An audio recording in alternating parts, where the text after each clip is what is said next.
అంటే నిన్ను బద్ధుడై ఉన్నాడు ఆయన, కంపల్సరీ దీవించాలి. సో దేవుడు నిన్ను దీవిస్తున్నాడు.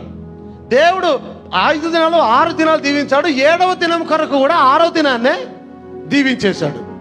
ఇప్పుడు చూడండి, దీవించిన దేవుడు ఏమంటున్నాడు, నేను మోషే ఇదిగో నేను ఆకాశం నుండి మీ కొరకు ఆహారం కురిపించేదను, వారు నా ధర్మశాస్త్రం అనుసరించి నడుతుర్రో లేదో అని.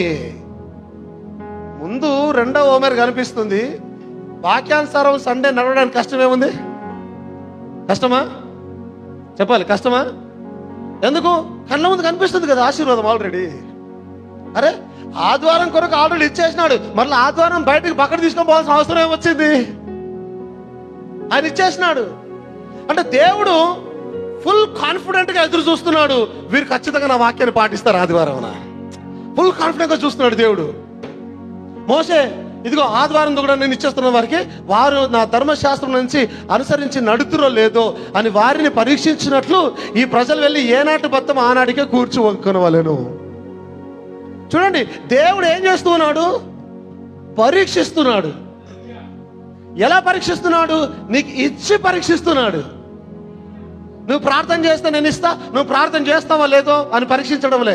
నీకు ఆల్రెడీ ఇచ్చి నువ్వు ధర్మశాస్త్రం ప్రకారం బోధించిన వాక్య ప్రకారం జీవిస్తావా లేదా పరీక్షిస్తూ ఉన్నాడు. నువ్వు మిడ్ వీక్ సర్వీస్ రాకపోయినా దేవుడు నిన్ను చూస్తున్నాడు, నా వాక్యం ప్రకారం జీవిస్తాడా లేడా. ఫాస్టింగ్ ప్రేయర్కి రాకపోతే చూస్తా ఉన్నాడు, సండే రాకపోతే చూస్తా ఉన్నాడు, కాటేజ్ మీటింగ్ రాకపోతే చూస్తా ఉన్నాడు, టేప్ సర్వీస్కి రాకపోతే చూస్తా ఉన్నాడు, వాక్యానుసారం జీవిస్తాడా లేడా. ఇక్కడ బోధించే ప్రతి దానిని బట్టి నువ్వు జీవిస్తావా లేదా దేవుడు పరీక్షించి చూస్తా ఉన్నాడట. ఆదివారం నువ్వు పోయి ఉద్యోగం చేస్తా ఉంటే నీ పక్కన కూర్చొని దేవుడు చూస్తా ఉన్నాడు, పరీక్షిస్తా ఉన్నాడు. నువ్వు పోయేటప్పుడు చూస్తా ఉన్నాడు దేవుడు. నువ్వు ఇంట్లో నుంచి ఆదివారం 9 గంటలకు ఇంట్లో నుంచి బయటకు వెళ్తున్నావు, నీ అడుగు ఎటు పడుతుందా అని దేవుడు చూస్తా ఉన్నాడు. చర్చి దిక్కు పడుతుందా, పని దిక్కు వెళ్ళిపోతుంది నీ అడుగు. చూస్తాడు, ఎట్టేస్తాడు, అడుగు ఎట్టేస్తాడు, పరీక్షిస్తాడు. ఈయన వస్తాడో రాడా నదికి, నదికి వస్తాడా రాడా పరీక్షిస్తున్నాడు దేవుడు. దేవుడు పరీక్షిస్తున్నాడు. జాగ్రత్త, నిర్లక్ష్యం చేయమాక. దేవుడు పరీక్షిస్తున్నాడు. ఆదివారం సంఘానికి వస్తావా రావా అని దేవుడు నిన్ను పరీక్షిస్తున్నాడు. ఆదివారం ఒక్కటే కాదు, ఆదివారం అనగానే దానికే నిలిచిపోకండి. ఇక్కడ చెప్పబడిన ప్రతి మాట ప్రకారం సంఘం జీవిస్తుందా లేదా దేవుడు పరీక్షిస్తూ ఉన్నాడు. ఆయన ఎప్పుడు పరీక్షిస్తున్నాడు తెలుసా? నీకు ఆల్రెడీ ఆశీర్వదించి పరీక్షిస్తూ ఉన్నాడు ఆయన. ఆశీర్వదించి పరీక్షిస్తూ ఉన్నాడు ఆయన. మరి 6వ దినమున వారు తెచ్చుకొని దానిని సిద్ధపరచుకొనవలెను, వారు దినదినమున కూర్చుకొని దానికంటే అది 2 ఉండవలెను నేను. అప్పుడు మోషే అహరోనులు ఇశ్రాయేలీయులందరితో, యెహోవా ఐగుప్తు దేశం నుండి మిమ్మల్ని బయటికి రప్పించినని సాయంకాలం మందు మీకు తెలియబడును. దేవునికి స్తోత్రం కలుగును గాక. ఎప్పుడు తెలియబడుతుందట? 2 దొరికినప్పుడు. 2 ఎప్పుడైతే దొరుకుతుందో, శుక్రవారమున, వారికి శుక్రవారమున మనకు శనివారమున ఎప్పుడైతే దొరుకుతుందో సాయంకాలమున మీకు తెలియపరచబడుతుంది. దేవుని స్తోత్రం కలుగును గాక. హల్లెలూయా. ఏలియా మీద ఉన్న ఆత్మ ఎలీషా మీదకి 2 వచ్చింది. ప్రాణం మీద ఉన్న ఆత్మ మన మీదకి అంతగానో దిగి వచ్చింది. 2 ఆత్మ, 2 ఆశీర్వాదం వచ్చినప్పుడు సాయంకాలమున అది తెలియపరచబడుతుంది ఖచ్చితంగా. యెహోవాయే బయటకు తీసుకొని వచ్చి ఉన్నాడని, యెహోవాయే సంఘ శాఖల్లో నుండి నిన్ను బయటకు తీసుకొని వచ్చి ఉన్నాడని, యెహోవాయే దుర్బోధలో నుంచి నిన్ను బయటకు తీసుకొని వచ్చి ఉన్నాడని.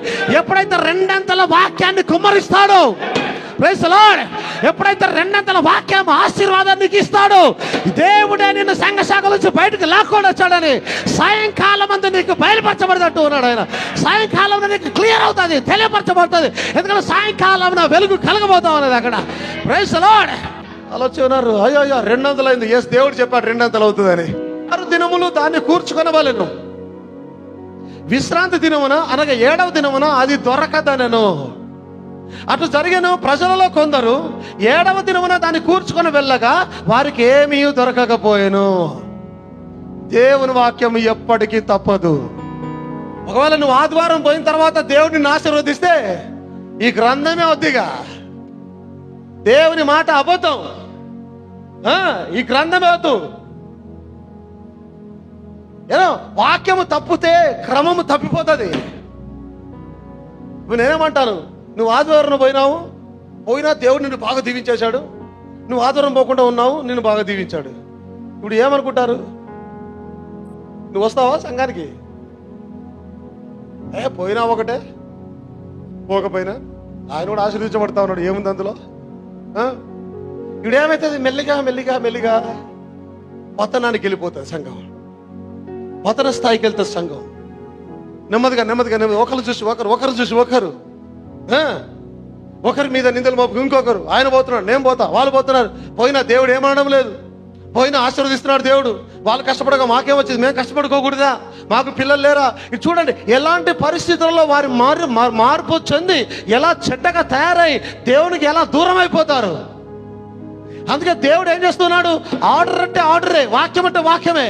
నీకు కష్టమైన ఇష్టమైన నువ్వు దాన్ని పాటించి తీరాల్సిందే.